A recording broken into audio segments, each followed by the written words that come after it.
Hi, my name is Denise Michelle Johnson, and I'm here at the 4th Annual Film Industry Mixer, which is the brainchild of Neil Thomason. And I'm here with Aaliyah Miller, who's a filmmaker, writer, actress, producer, multi-talented. Thank you.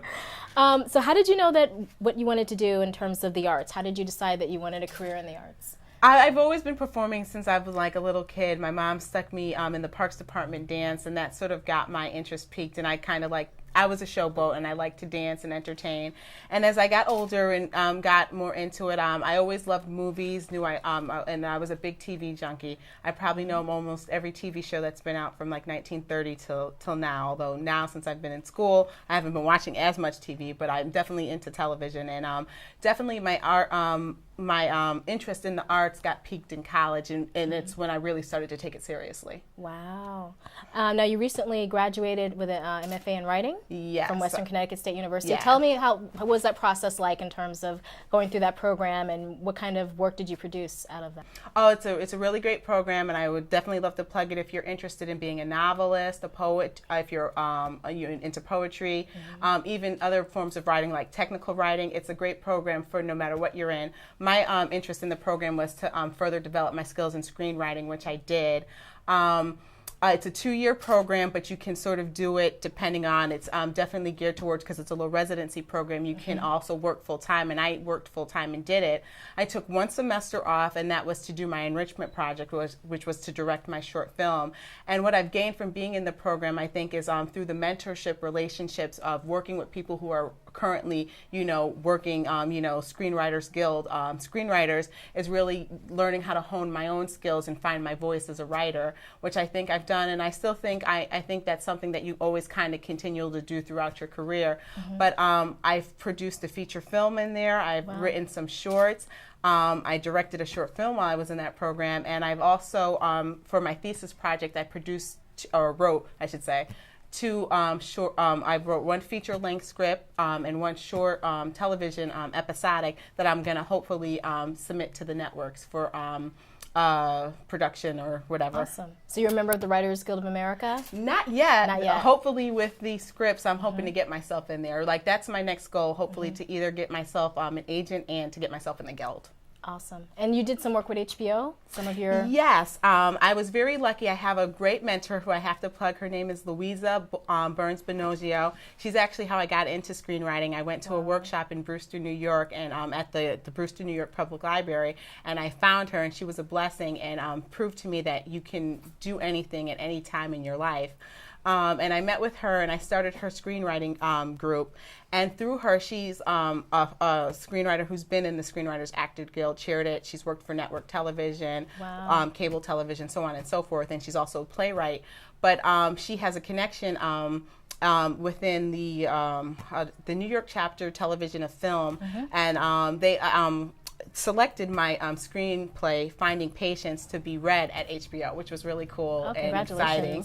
And that took place, I think, in December of 2007. And actually, I had that reading, and actually the script's not done. I still got to work it out, and I hopefully would like to get it produced one day and get it out there in the hands of producers. I'm sure you will. So it must be great as an actor. You can not only, you're not waiting around looking for scripts, but you can write your own material and act in it and produce it and write what you've done. But you're not acting this particular piece called After the Headlines, but you wrote it and you shot the film. What is it about, and how did you get the idea?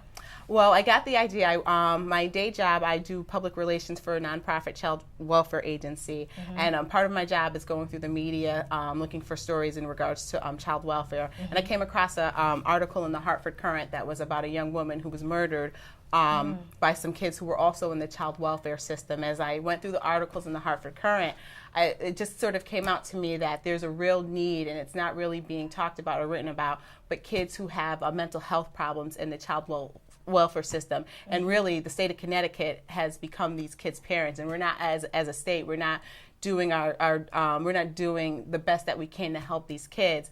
And what I wanted to do was take these articles and sort of make a short about it.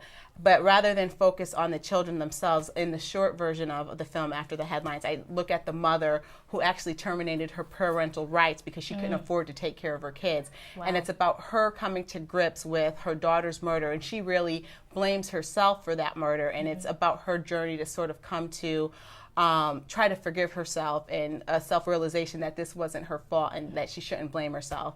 My hopes for the project is to actually make it into a feature-length script, and that's why I did the short, because I want to use the short, get it out in some film festivals, and hopefully seek some investment financing for a feature to do. But to really, I think at least I try to be very socially conscious to the stories that aren't being told in our mainstream media, and really target those stories and get those people's stories out there, because they're just as important as the kind of crap we see on our network television. Yeah, it's a very powerful subject. Now, are you going the film festival circuit, and are you having any upcoming screenings of the film? Yes, I'm actually really, really excited. My alma mater, Western Connecticut State University, is part of their summer literary festival. I'm going to be screening After the Headlines for the first time on August 4th, which is a Tuesday. Awesome. I believe the time is 7 p.m., but I have to double check that. But I would say around 7. And after that screening, I'm definitely going to, I know one film festival that's a local Connecticut film festival, City Slick Film Festival, which I think is going to be hosted in Manchester, Connecticut. I heard about that. I'm going to be applying to that. I'm going to apply it, or I'm going to submit in the student category, since I did it as a part of my project for school. And then I really want to zone in and focus in on film festivals that are geared towards female writers and writers of color. Wow, that's amazing.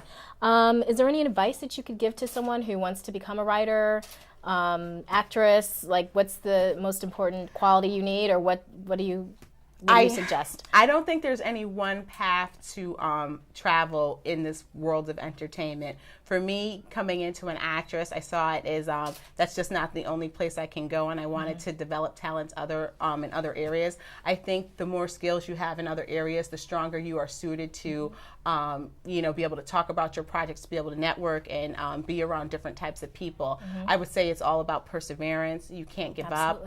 I've been doing this for 10 years, and I'm still a non-union actress. I still don't have an agent.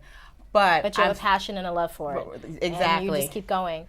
Well, listen, we have to wrap up, but anything else that you want to plug? Any websites that people can go to? Definitely check out my blog, Aaliyah Miller, blogspot.com, and stay tuned for future projects to come. Thank you. Aaliyah, thank you so much. Thank you.